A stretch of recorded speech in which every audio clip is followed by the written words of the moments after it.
शिवम सिंह नाम है हमारा, आप देखना शुरू कर चुके हैं एसडी न्यूज।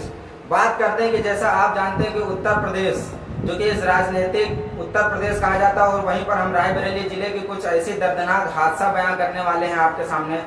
आज वो महान शख्स हमारे साथ बैठे जो इस पीड़ा से भरपूर है कि कहीं भी इनकी सुनवाई नहीं हुई और चिट्ठी भी इनकी दी गई, इन्होंने कोरियर भी किया डीएम, एसडीएम, तहसीलदार, यहाँ से उच्च अधिकारियों तक। जैसे कि आए दिन देखा जा रहा है कि उत्तर प्रदेश में एक मानो दहशत, एक गुंडा राज सा प्रकोप माहौल बना हुआ है। कहीं पे जमीनी विवाद, कहीं पे भू माफियों का आतंक बढ़ता ही जा रहा है। और कुछ ऐसे ही किस्से लेके हम मौजूद हैं आपके सामने यहाँ पे हमारे स्टूडियो में। महाराजगंज जिले से भू माफिया हैं और वो पीड़ित हमारे साथ आज हमारे स्टूडियो में हैं। हम बताना चाहेंगे कि वो अपनी दर्द बयां बताएंगे आपको कि कैसे क्या कौन विपक्षी जमीन जो भू माफिया जमीन पे कब्जा करना चाहते हैं। क्या नाम है आपका? मेरा नाम पंकज प्रकाश श्रीवास्तव है। मैं ग्राम सभा सारीपुर, थाना और तहसील महाराज, जनपद रायबरेली का निवासी हूँ। अच्छा, तो आपको ये जो आप बता रहे हैं कि जमीन पे कब्जा कर रहे हैं भू माफिया, तो आखिर वो पूरा मामला क्या, आखिर प्रशासन इसमें लापरवाही कर रही है, कहीं कोई सुनवाई नहीं हो रही, तो क्या माजरा, आपने कहाँ कहाँ चिट्ठी दिया और पुलिस का इसका अहम रोल पुलिस का इसमें क्या है? जी, मैंने केंद्रीय गृह मंत्री से लेकर के जिला अधिकारी, पुलिस अधीक्षक महोदय तथा इसके पूर्व मैंने थाने में, थाना महाराजगंज व एसडीएम कार्यालय महाराज में तहसील दिवस जब होता था तब मैंने दिया। ये मेरे प्रतिपक्षी जो पवन कुमार श्रीवास्तव हैं तथा उनका लड़का जो अमित कुमार श्रीवास्तव है, अभिषेक श्रीवास्तव है तथा उनकी पत्नी की भी बहुत बड़ी भूमिका है। अच्छा, मतलब इस मैटर में उनका पूरा परिवार इन्वॉल्व है? उनका पूरा परिवार इन्वॉल्व है और सब लोग मिल के बाकायदे कूट रचित तरीके से लोगों की जमीनों को हड़प लेना, मेरी जमीन को हड़पना। और आज से नहीं, सन 2002 से ये लगातार मेरे पीछे पड़े हुए हैं। मेरी कुछ जमीन को जबरदस्ती इन्होंने कब्जा कर लिया, फिर इन्होंने कब्जा शुरू कर दिया। और कई लोगों का अगल बगल जो खाली जमीन, जो लोग व्यवसाय या किसी काम के मामले में चले जाते हैं गांव से बाहर कमाई धमाई के चक्कर में, उनकी जमीनों को ये जबरदस्ती कब्जा कर लेते हैं। सरकारी भूमि पर ये कब्जा कर लेते हैं। अच्छा, आप बता रहे हैं सन 2002 से ये भू माफिया का काम कर रहे हैं, अवैध तरीके से जमीन पर कब्जा करके अपनी संपत्ति को गैर कानूनी तरीके से बनाना। तो इसमें क्या अभी तक पुलिस प्रशासन ने कभी इस पर नजर नहीं डाला, या कभी 2002 से आज नियर अबाउट 18 साल हो रहे हैं, तो क्या अभी तक पुलिस प्रशासन भी इस पे नजर नहीं पड़ी या किसी और ने शिकायत नहीं करी? क्योंकि ऐसे में तो उनका मनोबल बढ़ता गया, इसलिए वो आज इतने हद तक दबंगई कर रहे हैं कि दूसरे की जमीनों को अवैध कब्जा करके अपनी संपत्ति बनाना। जी, वो 1995 से लेकर 2000 तक प्रधान थे ग्राम सभा सारीपुर के, और दबंग व्यक्तियों में है, उनके खिलाफ कोई बोलना नहीं चाहता। यहाँ तक कि जिसकी जमीनें जाती हैं वो व्यक्ति नहीं बोल पाता है कि मेरी जमीन आपने कब्जा कर लिया। सरकारी जमीन जिस पर आंगनबाड़ी केंद्र बना हुआ है, अभी जल्दी बना हुआ है, और उस जमीन को आज तक शासन प्रशासन नहीं खाली करा पाया, बल्कि आंगनबाड़ी कार्यकर्ती ने कई बार इस मामले को लेकर के डीएम तक एप्लीकेशन दिया और लेखपाल आते हैं, नाप के चले जाते। आज भी मौके पर जांच करा ली जाए और पूरा इनका कब्जा है, उस पर पेड़ पारो कांटेदार लगा करके उस चारों ओर से कब्जा किए हुए। अच्छा, तो ये मतलब इसमें कभी सलमान महाराजगंज एसडीएम या महाराजगंज तहसीलदार या लेखपाल इन्होंने कभी कुछ इंटरफेयर नहीं किया कि भाई आप ये गलत करें, लीगल तरीके से करें, कभी क्या, या फिर उन लोगों की सब मिली भगत है? क्या लगता है आपको? जी, मैंने कहा ना कि डीएम के कार्यक्रम में जा करके एप्लीकेशन दी गई और कुछ नहीं हुआ, क्योंकि वो दबंग टाइप के आदमी है, उनके खिलाफ गांव में कोई बोलने को तैयार नहीं।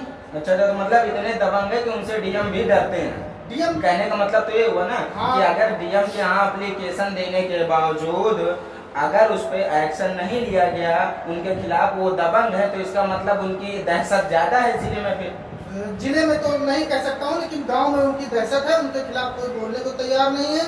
जहाँ जहाँ भी हम कहते हैं शासन जांच करा ले, ग्राम सभा टेंटा में रायबरेली रोड पे एमडीएस स्कूल है, जो 10 बिस्वा जमीन मात्र उन्होंने खरीद रखी है, जिस पर ग्राम सभा की करीब 100 बीघे जमीन इन्होंने कब्जा करके स्कूल खोल रखा है कि कोई शासन प्रशासन नहीं देखता। और कई बार इस पर प्रधान ने वहाँ के आपत्ति दर्ज की, लेकिन कुछ नहीं हुआ। अच्छा, मतलब 10 बीघे खरीद रखा है, 10 बीघा खरीद करके और 1.5 बीघे 10 बीघा खरीद के और बाकी अवैध कब्जा करके उस पर अपना निर्माण करा के स्कूल चला रहे हैं। अच्छा, तो इस जैसा कि आप काफी टाइम से परेशान हैं, आपने हर जगह दिया, आपने यहाँ तक की भी गुहार लगाई न्याय की कि हमको अगर न्याय नहीं मिलेगा तो हम कुछ भी करने पे विवश हो जाएंगे।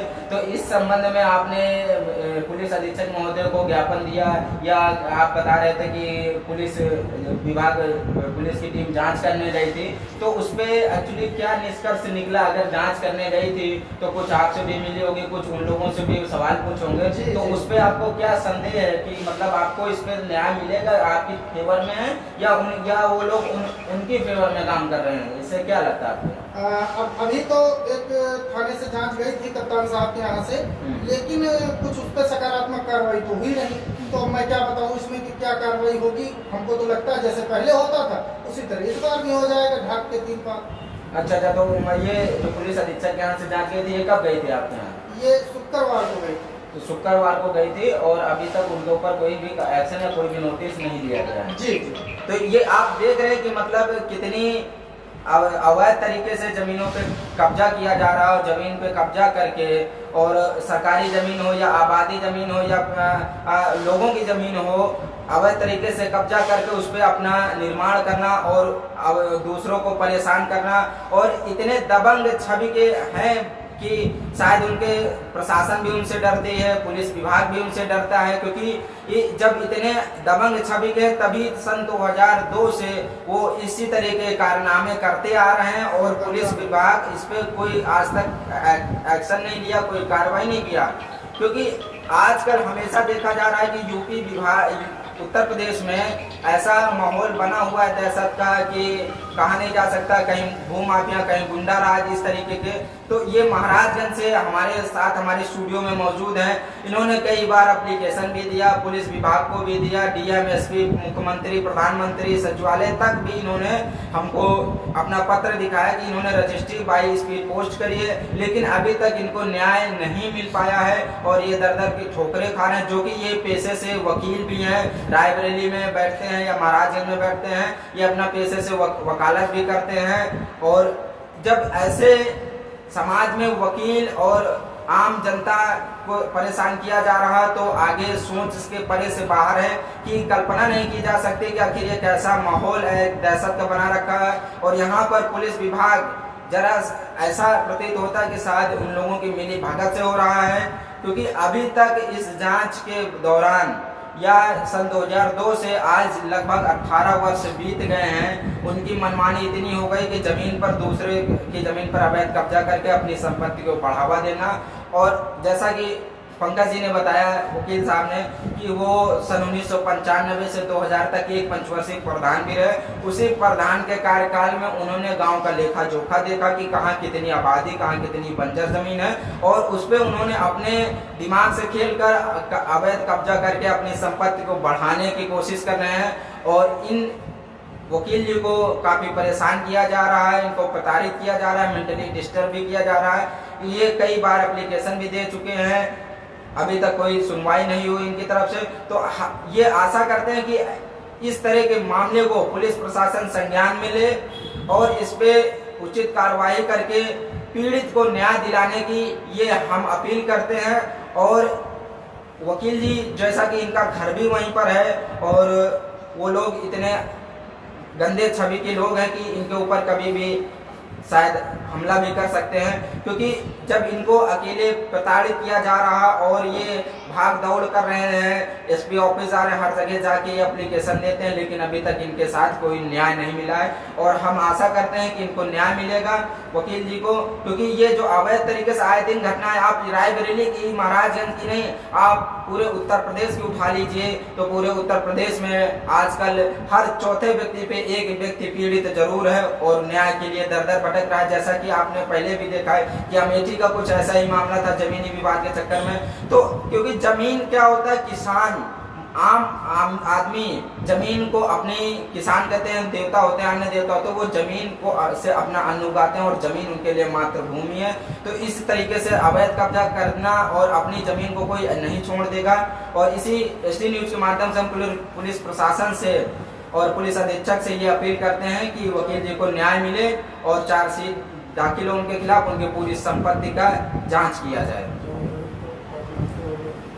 4 तारीख को आप आत्महत्या भी करने हमने वीडियो जारी किया है माननीय जिलाधिकारी महोदय, पुलिस अधीक्षक महोदय, यदि 3/8/2020 तक मुझको न्याय नहीं मिला तो मैं 4 तारीख को थाना परिसर महाराजगंज या तहसील परिसर महाराजगंज या जिला कलेक्ट्रेट में मैं आत्महत्या कर लूँगा, चाहे आत्मदाह कर लूँ, चाहे आत्महत्या कर लूँगा, लेकिन मैं कर लूँगा, मैं घुट-घुट के जीवन नहीं जी पाऊँगा। तो जैसा कि मतलब अगर कोई ऐसा व्यक्ति इस हद तक एक अहम कदम उठा सकता है कि अपनी जीवन लीला समाप्त करने के, तो जाहिर सी बात है कि आप ये समझ सकते हैं कि ये कितने परेशान और कितने प्रताड़ित किए गए हैं, मेंटली टॉर्चर भी किए जाते हैं और इनकी जान को भी खतरा है। तो हम निवेदन करते हैं कि इनको वकील साहब को इस मामले में पुलिस संज्ञान में ले और जांच करे और राजस्व विभाग भी जांच करे कि उनकी अवैध तरीके से बनाई हुई संपत्ति कितनी है और लीगल संपत्ति कितनी है, जांच कर इनको न्याय दिया जाए।